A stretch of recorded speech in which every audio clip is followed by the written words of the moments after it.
I was in a special unit when I was in prison. And I say that I was in a special unit because, not because I'm such a tough guy or I was at such a ranking in the criminal world or what have you, but because of my escape history, which you demystified for everybody. But I was in a special unit with people like John Gotti. John Gotti was probably one of my better friends.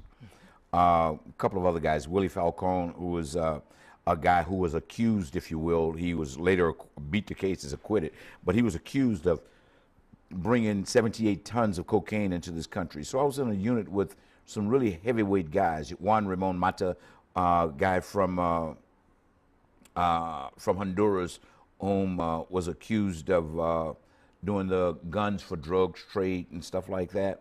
If you remember that, younger people wouldn't remember that. But one of the things is like I was in a unit with special guys, and in this unit, what we often talked about was the similarities of our lives, the communities that we come from. And most of us agree that, well, you know, you could argue any day, does society create criminals or do criminals create society? You know, and it depends upon your point of view, but you could take a different stance on it every day and be right.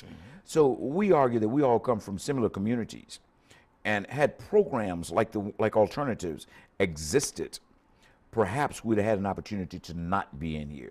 It's about making the correct choices and good mentoring, good guidance and what have you. And all of us didn't necessarily have that at home. I mean, my mother was 14 years old when I was born. You know, I mean, she was a single black parent in Arkansas. So she had no parenting skills. You know, my grandmother was a working single mother herself. So this means that my mother and I kind of grew up together. You know, so what I try and do is fill that gap, if you will, so that I know that I can't be a father or a parent to everybody. I'd like to think that I'm making a difference in the lives of some of the children or some of the people that I come in contact with now. And I say that because, well, although I can't be a parent to them, I can be a surrogate parent. I can at least tell them what's right and what's wrong.